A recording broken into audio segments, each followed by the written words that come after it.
दुर्ग स्थित जिला पंचायत के सभा कक्ष में महिला आयोग द्वारा पीड़ित महिलाओं की शिकायत पर 2 दिवसीय सुनवाई की गई। इस दौरान महिला संबंधित 55 मामलों पर सुनवाई की गई। यहाँ राज्य महिला आयोग की अध्यक्ष किरणमयी नायक उपस्थित रही। छत्तीसगढ़ राज्य महिला आयोग की अध्यक्ष किरणमयी नायक दुर्ग पहुंची।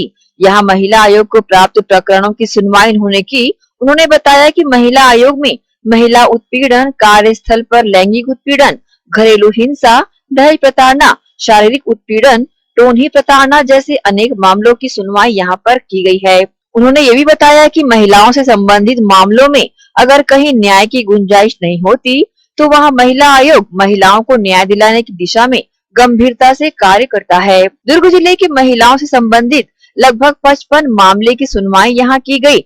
साथ ही समझौते योग्य मामले को नस्तीबद्ध किया गया। पक्षकारों के बयान के आधार पर आगे की कार्रवाई के लिए प्रकरण भी तैयार किया गया।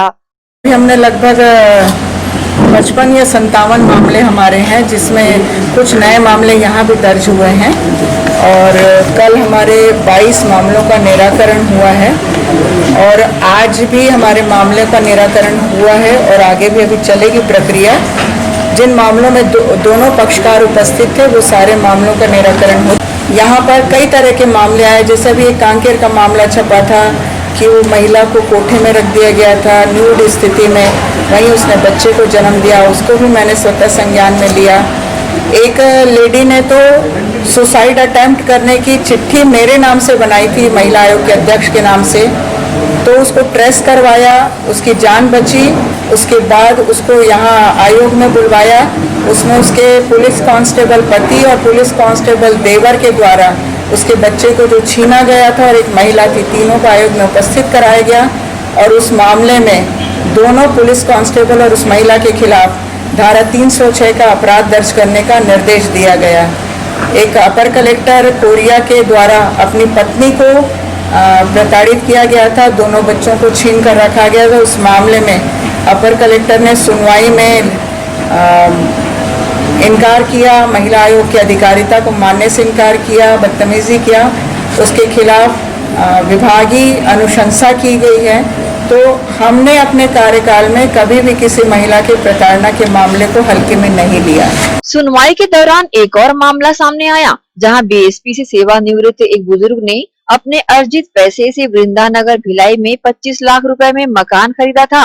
दंपत्ति के बड़े बेटे ने 4 लाख रुपए की राशि उक्त मकान को खरीदने में लगाया था। दंपत्ति के बड़े बेटे और बहू, जो कि खुद भी शासकीय सेवा में हैं, उन्होंने उक्त मकान पर कब्जा कर रखा है। दंपत्ति के अलावा उसका अविवाहित छोटा बेटा है। बुजुर्ग दंपत्ति द्वारा उसके बेटा बहू के द्वारा मकान पर कब्जा करने को लेकर आपत्ति करने पर उनके विरुद्ध टोनही प्रताड़ना का झूठा आरोप लगाया गया था। सुनवाई के दौरान इस बात का खुलासा हुआ कि बहू के द्वारा बुजुर्ग दंपत्ति पर लगाया गया आरोप बिल्कुल निराधार है, आरोप झूठा है। मामले की सुनवाई के दौरान ये समझौता हुआ कि बहू बेटा द्वारा लगाए गए 4 लाख रुपए को अगर उनके माता पिता लौटा देते हैं तो वे मकान खाली कर देंगे। बुजुर्ग दंपत्ति ने उनके 4 लाख रुपए लौटाने का अभिमत दिया। इस प्रकार इस मामले में समझौता भी किया गया।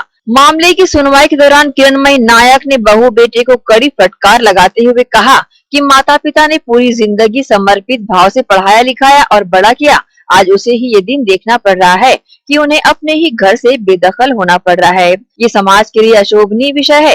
उन्होंने ये भी कहा कि दोनों अच्छे जगह में नौकरी में होने के बाद भी बुजुर्ग माता पिता से ऐसा व्यवहार क्यों कर रहे हैं, ये बेहद निंदनीय है। दुर्ग में महिला आयोग की सुनवाई मेरे कार्यकाल में पहली बार है। 2 दिन की कार्रवाई हुई है। इस कार्रवाई के दौरान हमने लगभग 55 से 57 मामलों को हियरिंग में रखा है और कल हमारे 22 मामलों का निराकरण हुआ है। 11 मामले डिस्पोज ऑफ हुए हैं और आज के मामलों की भी गिनती बची है और प्रक्रिया भी बची है। कल हमारे मामलों में जो सुनवाई हुई है उसमें एक मामला बहुत इम्पोर्टेंट था, जिसमें जिस तरह से महिला उत्पीड़न को लेकर सभी समाज में अनगिनत मामले होते हैं, जो कुछ न्याय मिल पाने के उद्देश्य से महिला आयोग पर पहुंचते हैं, जिसका हल महिला आयोग की जन सुनवाई द्वारा दोनों पक्षों के बीच फैसला लेकर किया भी जाता है और न्यायोचित फैसला भी सुनाया जाता है। एनडीसीएन न्यूज के लिए दुर्ग से नसीम फारूकी की रिपोर्ट।